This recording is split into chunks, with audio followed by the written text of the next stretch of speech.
contenido de este podcast tiene información explícita que podría dañar la sensibilidad de quien escucha. Se recomienda discreción. Sean bienvenidos a Rigor Mortis. Hola a todas y a todos, espero que se encuentren muy bien. Sean bienvenidos a un domingo de rigor más. Ese es el episodio número 8 de este podcast.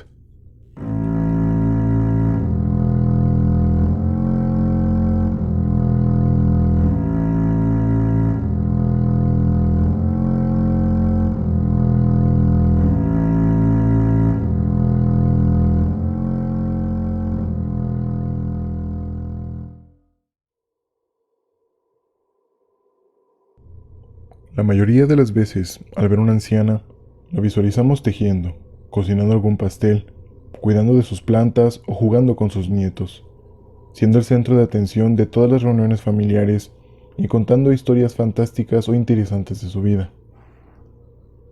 Sin embargo, esta es una historia distinta que, aunque sí incluye a una anciana, nadie podría ni siquiera imaginar que una mujer en el ocaso de su vida pudiera llegar a realizar actos tan oscuros. Esta es la historia de Dorothea Puente y su casa de la muerte. Nacida el 9 de enero de 1929, con el nombre de Dorothea Helen Gray en Redland, California, su padre era Jesse James Gray y su madre Trudy May Yates, quienes eran recolectores de algodón. Su infancia fue muy dura desde muy niña, pues a los 8 perdió a su padre a causa de tuberculosis en el año 1937. Pero si esto no fuera de por sí malo para una niña pequeña, su madre el año siguiente también perdería la vida en un accidente de motocicleta, dejando a la pequeña Dorothea huérfana apenas a sus 9 años. Si para un adulto perder a sus viejos es muy duro, imaginen lo que fue para una niña que estaba a punto de entrar a la adolescencia. Al saber la noticia, unos familiares se la llevaron a la ciudad de Fresno, California, a que viviera con ellos. Después de vivir en un orfanato, una etapa muy dura en la vida de Dorothea, estuvo viviendo en Fresno con sus familiares hasta los 16 años, pero no fue una estancia buena, pues al ser una carga para sus familiares, recibía maltrato físico y verbal al igual que en el orfanato. Actos que la marcarían por siempre. A la edad de los 16, en el año 1945 para ser exactos, quería vivir fuera de la casa de sus familiares, así que lo consiguió mediante el matrimonio. No se asusten, aunque ella era una menor de edad, en los años 40 esto era muy común. Te podías casar con una adolescente si querías, porque... machismo. Su primer marido fue Fred McFall, un soldado quien la dejaría embarazada en 3 ocasiones. Su primera hija nació en 1946, pero la mandaron a vivir con sus familiares en Fresno. La segunda nació en 1948, pero decidieron darla en adopción. Y el tercer embarazo fue un aborto espontáneo. Tras esto, su esposo la abandonó y tiempo después, para no vivir la deshonra y los señalamientos sociales, ella mentiría diciendo que su esposo había muerto de un infarto. Dorothea, quien no tenía empleo ni manera de vivir de manera autónoma, comenzó a falsificar cheques, pero al no tener experiencia en esto, la descubrieron y sentenciaron a 1 año de prisión, del cual solo pagó 6 meses y fue liberada con libertad condicional por buena conducta. Poco después, trató de buscar un esposo nuevamente. No estoy insinuando nada ni siendo sexista. Es una realidad que en estos tiempos las mujeres tenían muy pocos derechos, por lo cual encontrar un empleo era una tarea muchísimo más difícil que en estos tiempos, por lo que buscar una pareja era la mejor opción para no morirse de hambre, batallando por empleos mal pagados y donde las explotaban. Dorothea quedó embarazada de nuevo, de un hombre al que apenas conocía. Al final dio a luz a una niña que dejó abandonada en un orfanato.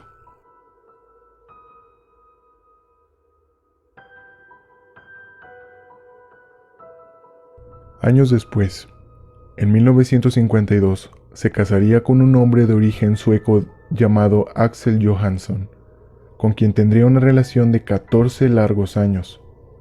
Más tarde, en 1960, sería arrestada nuevamente por rentar un burdel. Fue condenada a 3 meses de prisión. Cuando la liberaron, fue arrestada de nuevo, ahora acusada de vagancia. También considerada malvivencia. Son personas que no tienen un empleo y solo vagan por las calles, a veces pidiendo limosnas. Fue condenada a otros 3 meses de prisión. Después de su última liberación de la cárcel, se consiguió un empleo de auxiliar de enfermería y comenzó a cuidar de personas discapacitadas y ancianos en sus casas. Con el tiempo parecía que había encontrado su verdadera vocación, así que decidió rentar una casa e invitar a que sus pacientes se fueran a vivir ahí, para cuidarlos a todos en un solo lugar, algo parecido a un asilo. Además de esto, comenzó a gestionar las pensiones de algunos de los ancianos. En 1966, ya con 47 años, decide divorciarse de Axel, con quien había tenido su relación más larga, para más tarde casarse en Ciudad de México con Roberto Puente, un hombre de 28 años, pero solo estuvo casada por 2 años. Sin embargo, conservó su apellido por el resto de su vida. Después de este divorcio, se mudó a Sacramento, California, donde rentó una casa grande de 3 pisos y 16 habitaciones en las que continuó cuidando de ancianos discapacitados. Después de este divorcio, se mudó a Sacramento, California, donde rentó una casa grande de 3 pisos y 16 habitaciones, en la que continuó cuidando de ancianos y discapacitados. En 1976, de nuevo se casó, con un hombre violento y alcohólico llamado Pedro Montalvo. Sin embargo, a los pocos meses se volvería a divorciar. También comenzaría a falsificar las firmas de sus pacientes para ella cobrar las pensiones por ellos, aunque las autoridades la descubrieron realizando estos actos, por lo que le levantaron 34 cargos de fraude.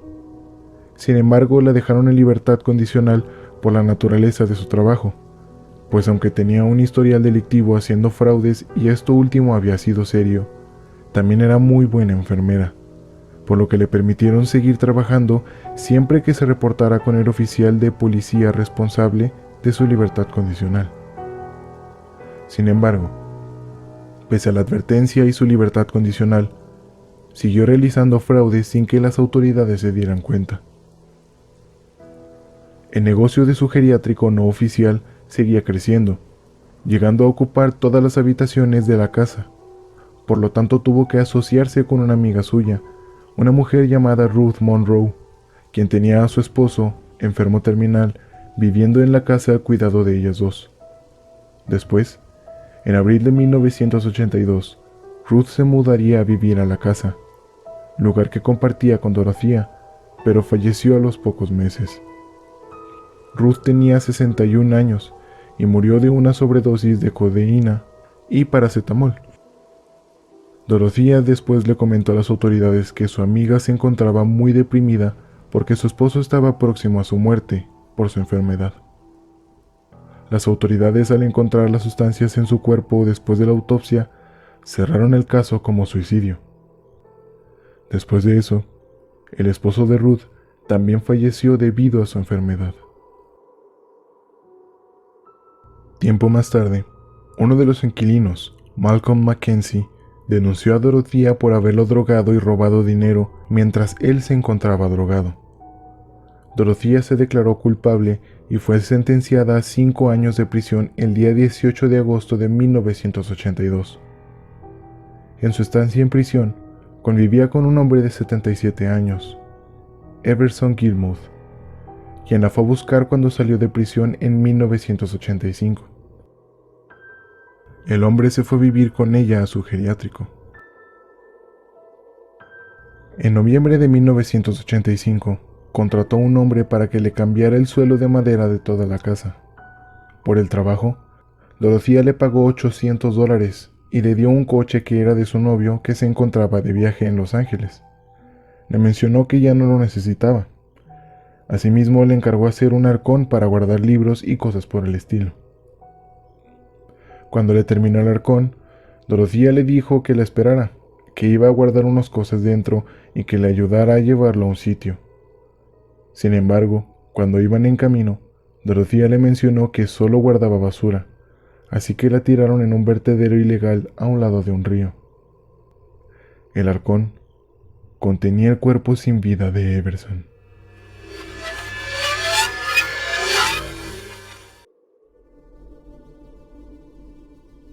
El día 1 de enero de 1986, un pescador descubrió la caja. Al abrirla encontró un cuerpo que, por estar encerrado bajo el sol, la lluvia y el agua del río, se encontraba demasiado podrido. De inmediato llamó a la policía, a quienes indicaron que era un hombre de avanzada edad. Mientras Dorothea seguía mandando cartas a la familia de Everson, mencionando que casi no se había puesto en contacto debido a que su salud no era buena. Ella, como era de esperarse, siguió cobrando su pensión. Dorothea ya había creado un negocio donde seguía recibiendo a ancianos y discapacitados, pero también era conocida por liberar a los trabajadores sociales de sus trabajos al recibir a drogadictos, alcohólicos y personas violentas o con enfermedades mentales, con los cuales la gente de servicios sociales tenía que lidiar. Asimismo, seguía revisando la correspondencia de sus pacientes y cobrando las pensiones de cada uno, de las cuales les daba una parte y se quedaba otra. Obvio, no repartía de manera justa el dinero. Todo esto es muy curioso, ya que en su última liberación le dieron libertad condicional y la obligaron a que dejara de prestar sus servicios de cuidado de ancianos, además de cobrar los cheques de otras personas. Sin embargo, cuando era visitada por los inspectores de su libertad condicional, nunca se le vio violando estas condiciones. Pero las sospechas de sus vecinos no tardarían en llegar a su casa. Regularmente llegaba a comer un vagabundo, al que le llamaban Chief. Duró una temporada solo llegando a pedir de comer, pero tiempo después, Dorothea le ofreció que realizara trabajos para ella a cambio de alojamiento y comida. Chief aceptó. El hombre realizaba excavaciones en el sótano de la casa y dejaba el escombro en un contenedor usando una carretilla. Después, levantó un pequeño almacén en la parte trasera del patio y recubrió todo con una capa de hormigón que hizo a mano. Poco tiempo después, Chief desapareció sin más. El 11 de noviembre de 1988, el detective John Cabrera y algunos de sus hombres llegaron a su casa a preguntar por un esquizofrénico. Su desaparición había sido reportada por los servicios sociales, y los vecinos mencionaron que se le veía a menudo por su casa. El detective no tenía una orden, así que se portó muy amable con la anciana. Dorothea había arreglado una habitación donde los oficiales se dispusieron a interrogar a los inquilinos y revisar la casa.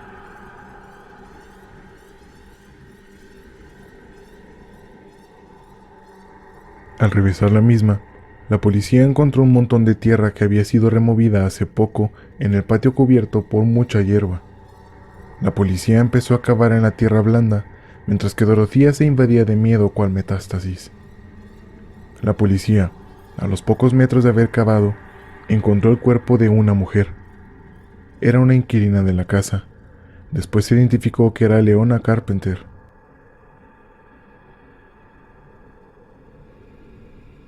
Leona tenía 78 años y al menos 2 años residiendo ahí. Por la posición en la que se le encontró, parecía haber sido enterrada viva. Al día siguiente, había mucha gente amontonada en la calle alrededor de la casa de Dorothea. Se había corrido el rumor de que encontraron el cuerpo de una persona en su jardín.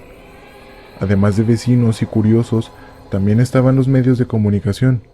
Hasta, ridículamente, habían vendedores de playeras que decían: "Yo también excavé en Sacramento", a lo que la policía tuvo que cortar la circulación por la calle para que nadie más se acercara. Después de este hallazgo, las autoridades notificaron al juez, quienes ordenó que siguieran con la búsqueda en la casa de Dorothea, descubriendo otros 7 cadáveres.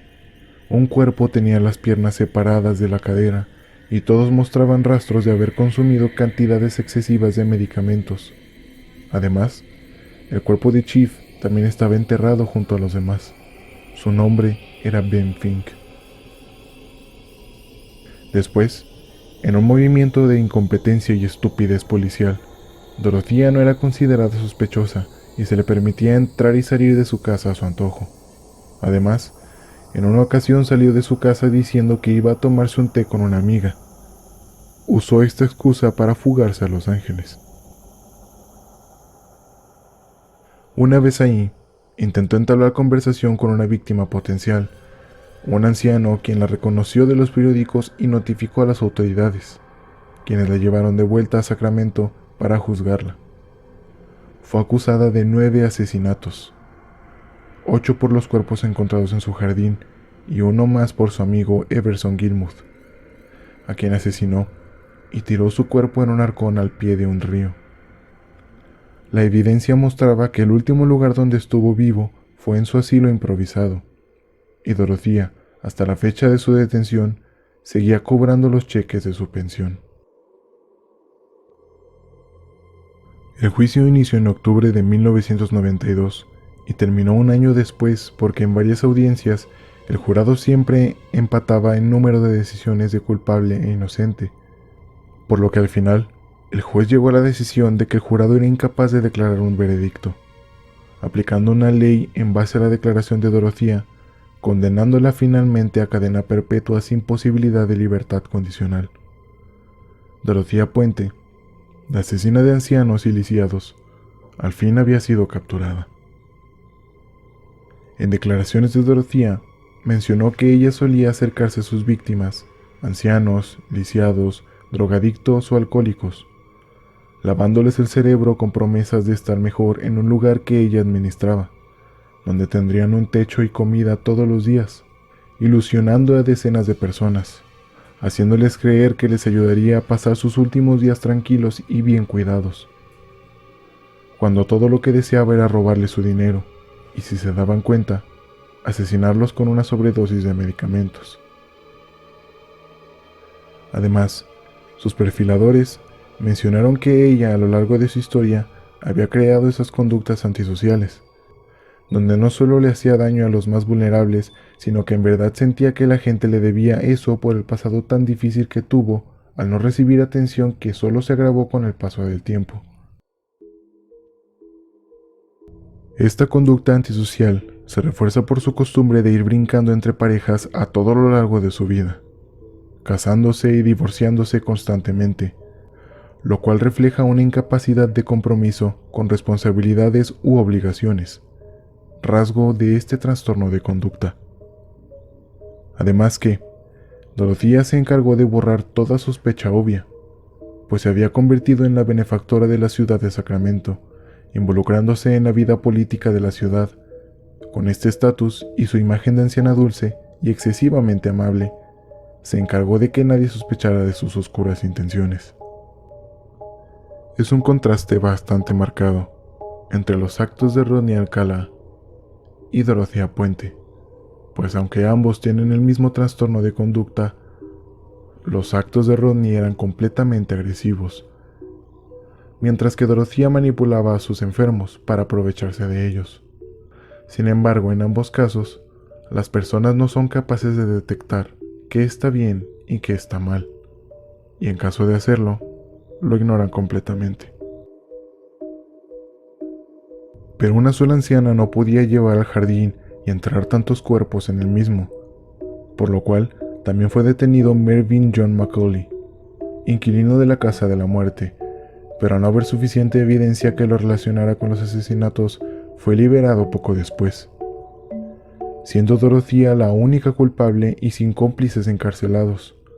Pasó sus últimos años en prisión, donde colaboró con distintos talleres y dinámicas dentro de la misma.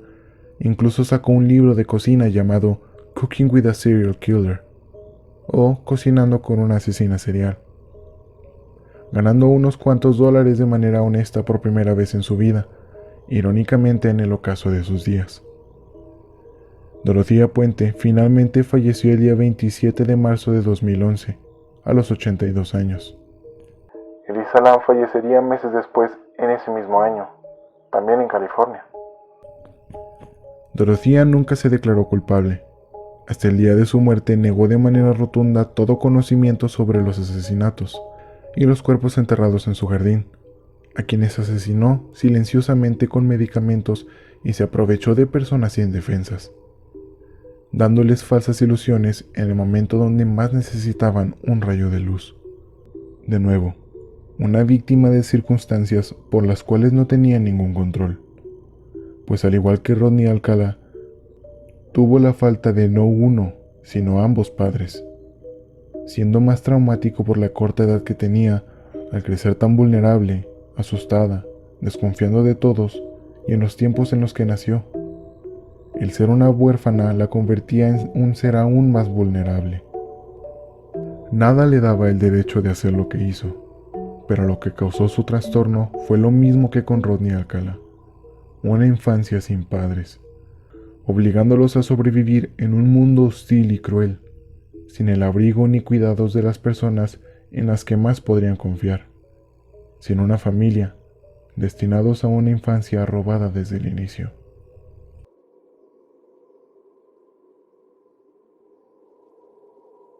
Si el podcast les gusta, recuerden compartirlo con sus conocidos. Esto me ayuda a crecer nuestra comunidad y me motiva a traerles más capítulos. Recuerden seguirme en mis redes. El podcast está en Instagram como @rigor.podcast, en Facebook como Rigor Mortis Podcast, en YouTube, Spotify, Apple Podcasts y Amazon Music lo encuentran como Rigor Mortis. Y a mí, si me quieren seguir, me encuentran en Instagram como lalo_miranda. Esto fue Rigor Mortis, y ustedes como siempre son asombrosos.